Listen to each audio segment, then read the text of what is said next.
أخذنا هذا الإجراء وهو إجراء مهم غرضه وهدفه هو حماية هذا الاقتصاد.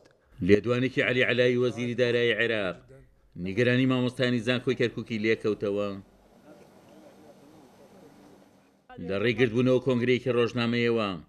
مامۆستایانی زانکۆی کەرکووک دەڵێن وەزیری دارایی عێراق سوکایەتی بەناوبانگی مامۆستایان کردووە.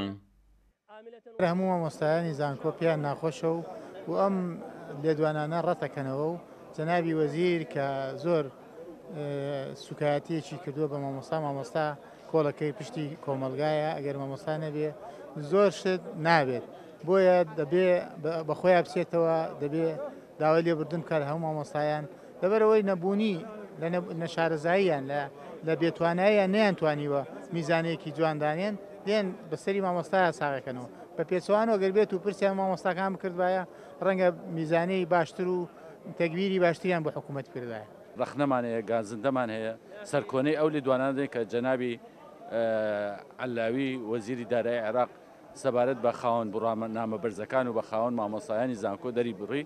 بەڕاستی ئەمە ئەو جەنابی وەزیرە و خۆشێر دکتۆرە و پسپۆرە ئەوای ئەو قسانەی نەکردایە و بەو جۆرە لێدوانی نەدایە، چکە سوکایەتیکردن بە خاوەن بڕوانامە بەرزەکان شتێکیەوە نیە. خاوەن بڕوانامە بەرزەکان نە پاداشتێکە نە خەڵاتێکە پیان هاتبێت، بەڵکو بەڕەنج و شانی خۆیان ئەو بڕوانامەیان بەدەستهێناوە و مامۆستایەکی زانکۆش دەڵێت مامۆستایانی زانکۆ توێژێکی گرنگی کۆمەڵگەن و ناکرێ بەهۆی بێپلانی حکوومەتەوە تانیان لێ بدرێت.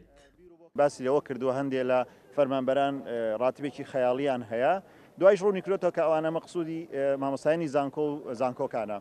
لە ڕاستیدا ئێمە وەکو مامۆستایانی زانکۆ بە درێژایی تەمەنمان لەم ڕێگایەدا سەرف کردووە و لە هەموو مەخاترەکانە لە هەموو وەزعانە خراپەکانە ئێمە پێمان نەبراوە لە زانکۆ و کۆمەڵێکی زۆر لە مامۆستایان تووشی لە 2023 تاکو ئەمڕۆ تووشی کوشتن بوونە، تووشی دەربەدەری بوونە و لەم وەزعی کۆرۆنەیشا کۆمەڵک لە مامۆستایان تووشی کۆرۆنە بوونەوە وفاتیانیش کردووە.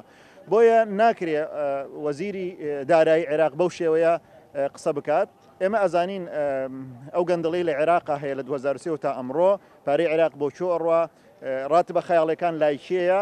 ڕاتبە خەیاڵەکان لای مامۆستای زانکۆ نیە و لای فەرمانبەران نیە، بەڵکو لە جێگەی ترە. خواست و داواکاری مامۆستایانی زانکۆی کەرکووک بوو وەزیری دارایی عێراق داوای لێبوردن لە مامۆستایانی زانکۆ بکات و پەرلەمانی عێراقیش لە کاتی تاوتوێکردنی پرۆژەی یاسای بودجە غەدر لە مامۆستایانی زانکۆ نەکات. عومەر غەریب، کورسات نیوز، کەرکووک.